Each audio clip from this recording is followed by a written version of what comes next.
now I want to dive into the inbound tactics. So the first one we'll start with is blogging.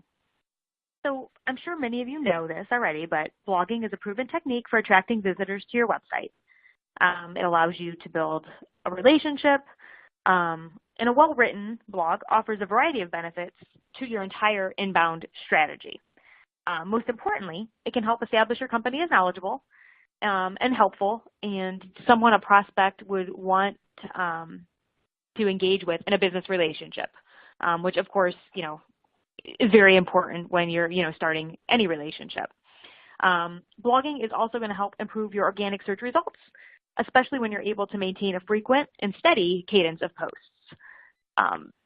My advice, or the thing I'd like to say is, the frequency you should post is different for every business, but the most important part here is to set a cadence and follow it.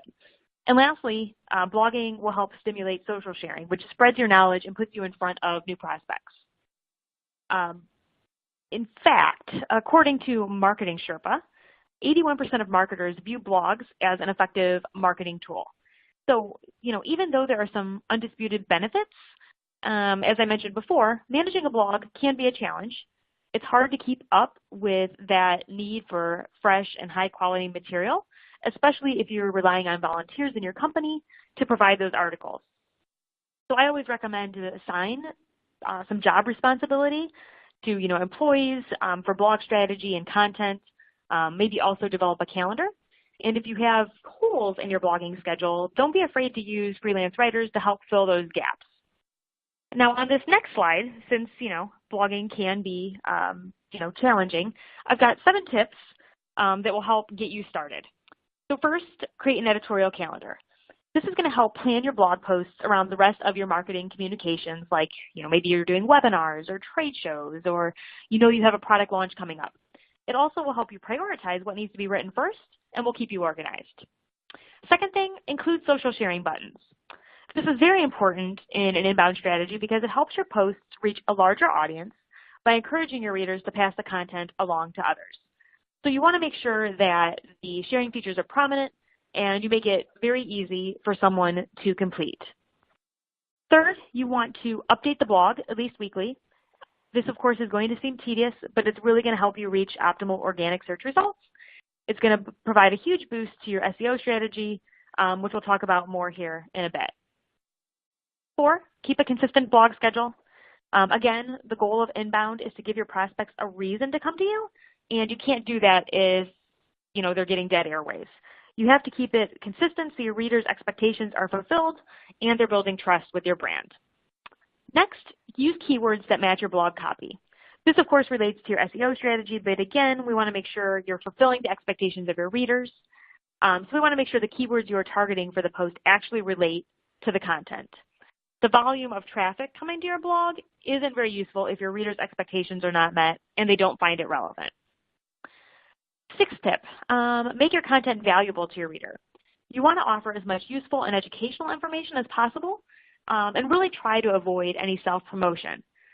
Of course, there can be exceptions to this rule, like if you have a new product release or you have a lot of good PR circulating, you can definitely write a post about that. But you want to make sure that you're positioning the messaging so that it is informative and it's showing the value for the reader and it's not really that heavy sales pitch. And last but not least, add a call to action. This is a subtle way to help you actually generate some leads from the blog. You might add in a gated offer to some content that is relevant to the post so that they can expand their learning and knowledge of a particular topic. Now I mentioned a couple times in my tips there for blogging, SEO. So the key to success in online marketing in its most basic form is to capture the attention of the masses that rely on organic search. You want to make sure your content, the best answer when people are searching for information to an issue or problem that your product or service helps solve. And these days, quality is really everything. In the past, content with keywords and, there used to be tricks that you could do to fool search engines. Well, Google is getting smarter and the algorithms have changed, and as a result, there's now less of an emphasis on mastering the traditional tricks of SEO and more emphasis than ever before on the fundamentals of good writing. So this means you can get further with search simply by writing with clarity and elegance. So it's really all about relevance and quality over quantity. You need to build a robust website which serves educational content, which answers the questions and serves the needs of your prospects. The golden rule for SEO as it stands today is to write for people and not for search engines, which is different than maybe what we had done in the past. So here are a couple quick tips to optimize your website for search. Number one, know your audience and the language they use. Think of the words and phrases that your audience uses throughout the content on your pages. Remember that your audience is the one entering the question in the search engine, so you really have to put yourself in their shoes and ask yourself, how would I search for a solution for this problem? And don't be afraid to ask others to get other opinions. Tip number two, write better content. This will help keep visitors on your page longer, and the search engines will recognize that. You should also pay attention to the structure of your content and keep paragraphs short and break up content. 3, include title tags. Write your title tags to indicate exactly what's on the page. Use keywords early in the title and keep the tag between 8 and 55 characters. And that does include spaces. 4, use responsive design. I can't stress the importance of this enough. According to eMarketer, tablets and smartphones drive 39% of paid search clicks in North America, so you're really missing out on traffic if you're not optimizing your site for multiple screen sizes. You need to make sure that your website displays correctly and is super easy to navigate across different screen sizes and devices.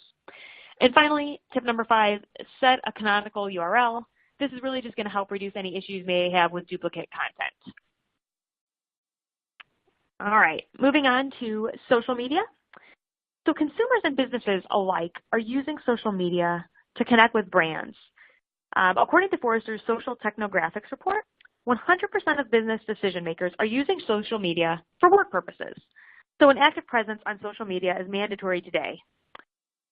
You might be asking, though, where do you begin? The first thing is you need to start by identifying the networks where your customers are expecting to find you.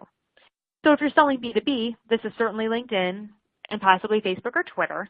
If you're selling to consumers, you should probably begin with Facebook and then consider, Twitter or Pinterest. Then you need to develop a library of compelling content.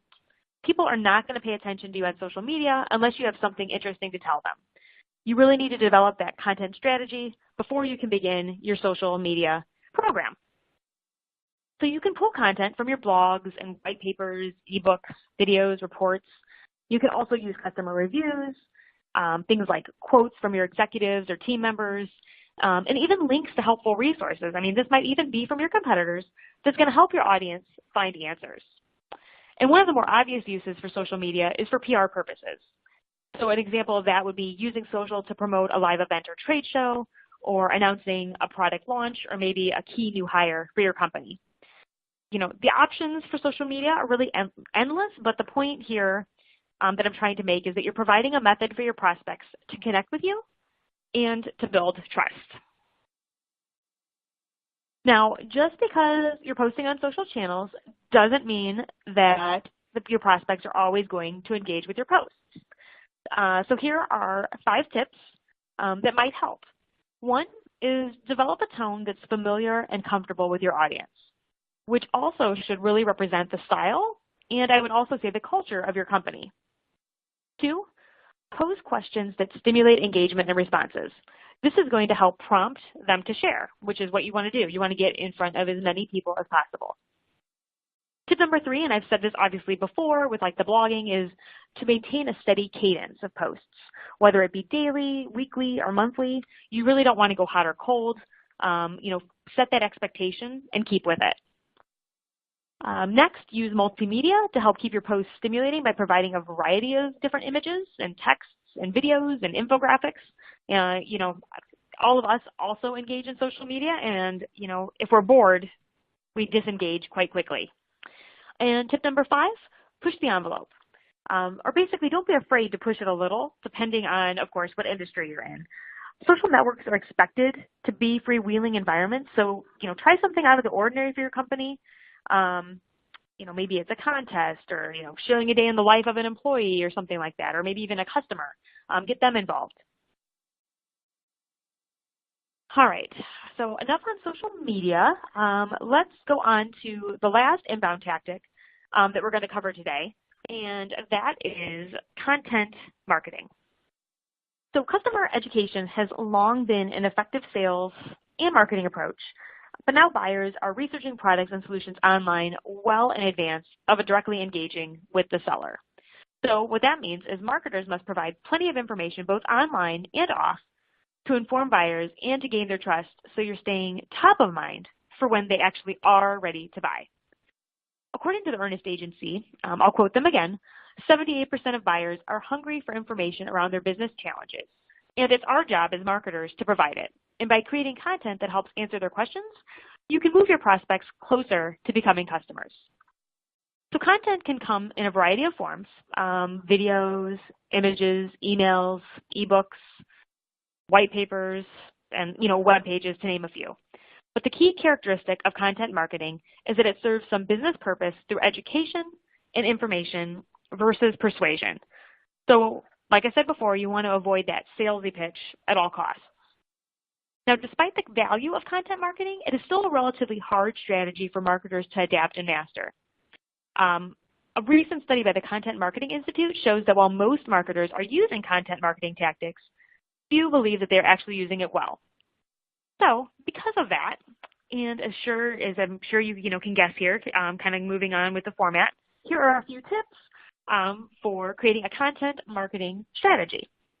So tip number one is to analyze your customer's buying process. So earlier today, we briefly discussed the 5 stages. They are attract, capture, nurture, convert, and expand. It's really important when you're putting together your content marketing strategy to consider each of these stages, because you need to make sure you have content that speaks to each of your personas throughout the different stages of their buying journey. Which brings us to number 2. You need to understand and segment your audience. This is commonly referred to as developing buyer personas. This is an effective way to uncover who your target customers are, which helps identify what topics your content should be covering. So you can start by asking yourself, and maybe even your sales team, a few questions like, who are our ideal prospects and customers? And how do they go about making buying decisions? What are the questions they're asking? What are their pain points? What are their common objections? What do they perceive as valuable? Now, when we get into outbound tactics, being able to segment your audience by persona is going to make a huge impact. Tip number 3, identify the right content formula. To do this, you really need to make sure that your content is doing different things at the different stages of the buyer's journey. So for example, in the attract stage, your content needs to generate interest in the company and establish yourself as a thought leader. In capture, you want to stimulate purchase consideration and position your company as a provider that they're going to want to work with. In nurture, you want to continue to provide informative content that helps educate how you can solve your persona's particular pain points. Then when you're moving into that convert stage, you're wanting to provide content that shows a great customer experience. So, a testimonial or a customer review would be great at this stage. And then expand, you're moving to that customer marketing mode. So you really want to make them a brand advocate and educate them on how to use your product to its full potential. Lastly, tip number 4 conveniently coincides with the rule of 4. The rule of 4 states that any piece of content can be repurposed up to 4 times. So for example, we could use this webinar and turn it into an ebook and eventually a blog post and maybe even into an infographic to show how inbound and outbound strategies can be combined. What we have to remember is that different people consume content in different ways. So by providing the same content in different formats, you can really be sure to hit as many people as possible and to connect with them.